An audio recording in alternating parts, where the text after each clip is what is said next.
There was in the election in Zambia at some point, and UNIP, the ruling party led by President Kaunda, lost. And President Chiluba took over as president. First term, second term. Towards the end of the second term, he wanted to change the constitution for the third term. So we conspired among ourselves in the region here and said we don't want to introduce that habit here in this region of these third terms.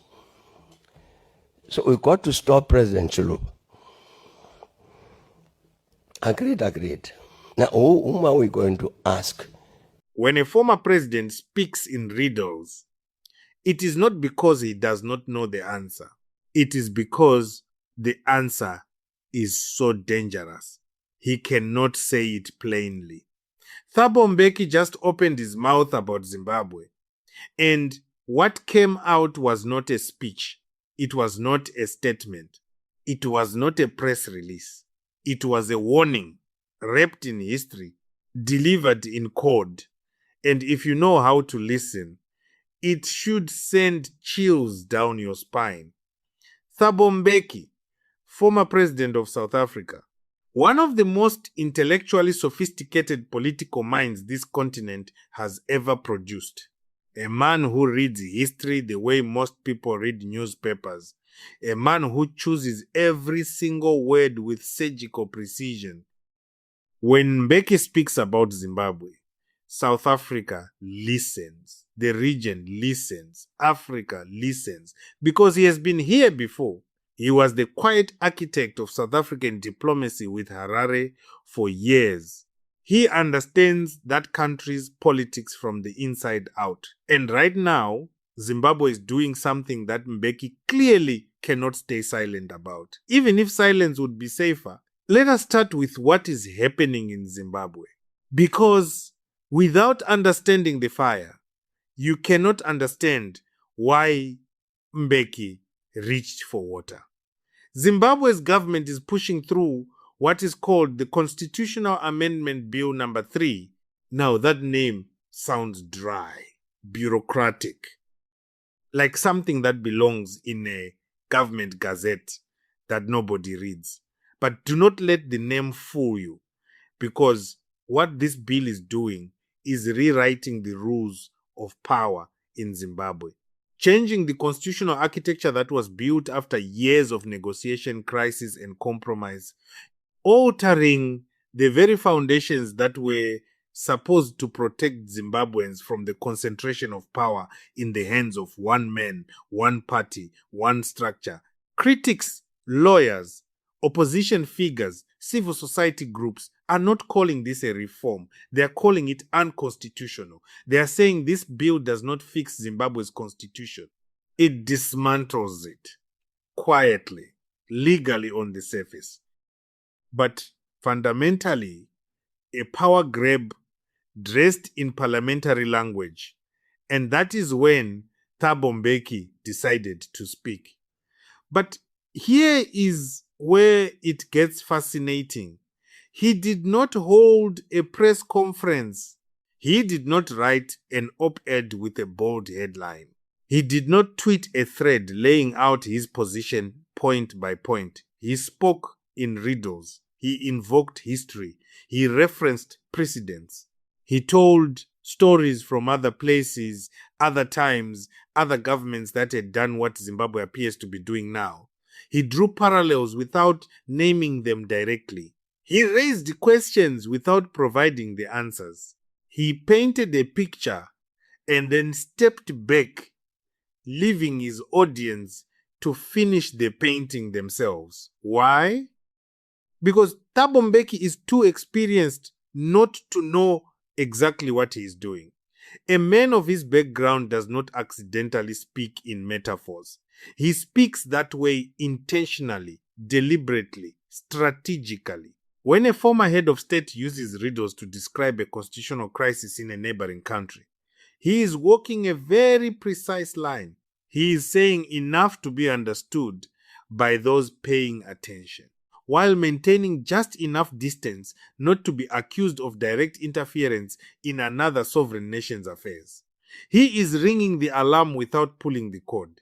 And the alarm he is ringing is this: what Zimbabwe is doing to its constitution right now has been seen before in other African countries, at other moments in history, and it never ended well for the people. Here is the part that should make you sit up straight. Thabo Mbeki was not always the loudest voice criticizing Zimbabwe. In fact, for many years, he was accused of the opposite. His policy of quiet diplomacy toward Robert Mugabe's Zimbabwe was one of the most controversial chapters of his presidency.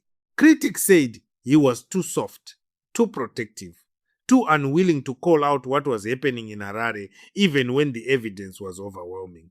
Human rights organizations were frustrated. Western governments were furious. Zimbabweans in the diaspora were heartbroken. And Mbeki held his position.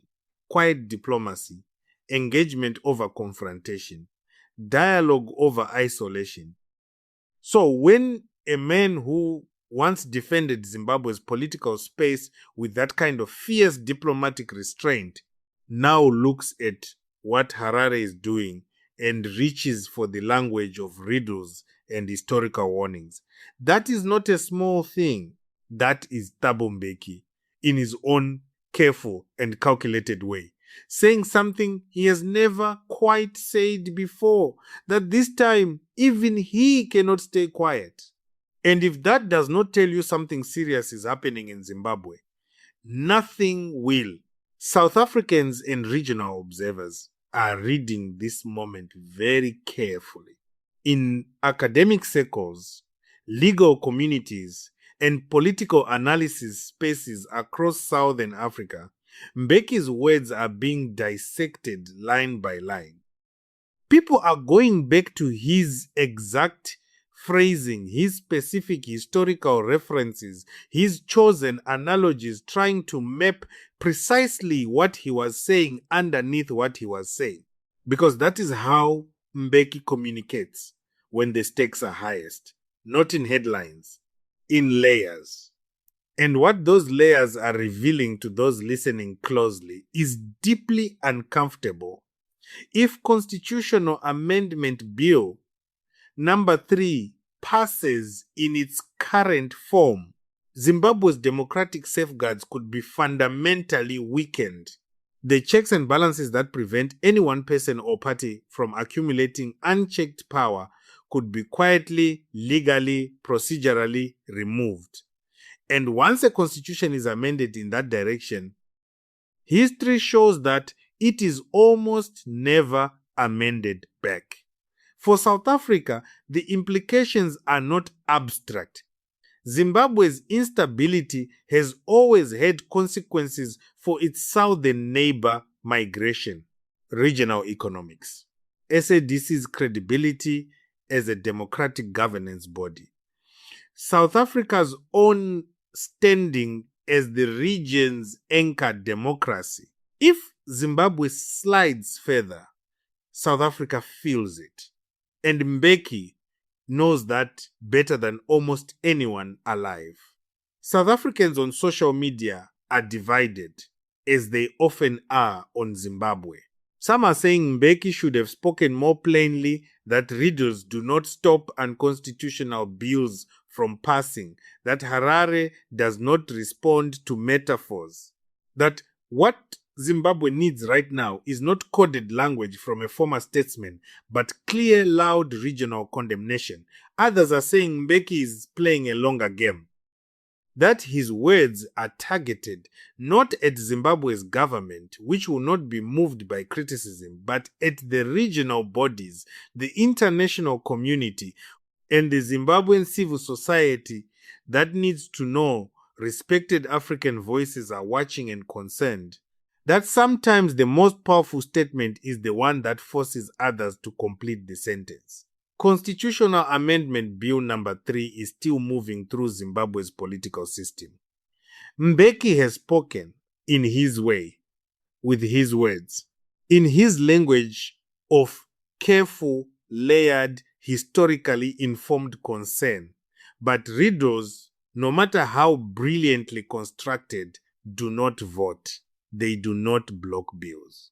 They do not protect constitutions. And in Zimbabwe right now, time is moving faster than the debate. So here is the question that Southern Africa must sit with tonight. When one of Africa's most respected elder statesmen looks at what a neighboring government is doing to its own constitution, and the only safe way he can respond is in riddles, what does that tell us about the state of democracy on this continent? And who exactly is listening closely enough to decode the warning before it is too late? Share this, discuss it, because Mbeki chose his words carefully for a reason. The question is whether the rest of us are paying enough attention to hear what he actually said.